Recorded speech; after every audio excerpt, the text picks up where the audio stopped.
Chol ha ang so in asal em sang kacang hijau yang kami vai di ku ina mai din boy se na langzing kawan so min aneta keng sin na din ku sa no ina ko thi ta po nam pi do wal sa tin ma che kahita jin sa jong ki chalo bang kazan tai gal ha sa la ho king boy kama sang lam pi ni nei ngai ni le pa he ma le ta pe ta kawan so min ane ta keng se ding pi sa no ina ko thi ta po nam pi do wal sa ti ma che kahita jin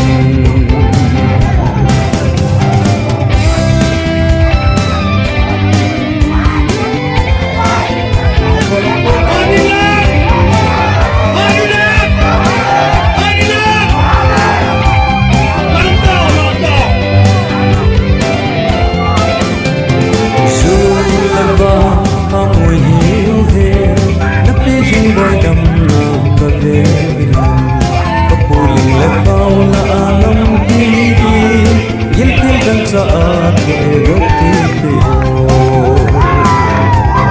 kawan so aneta yang senading pisah no ina ko kita po nam pido wal sa tinga che kahita jin oh pa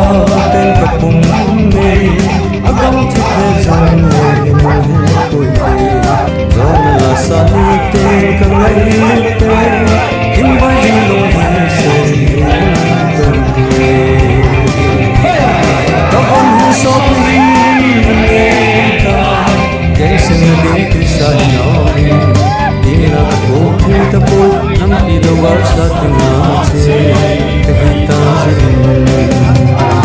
nam pido wal sa tinga che kahita jin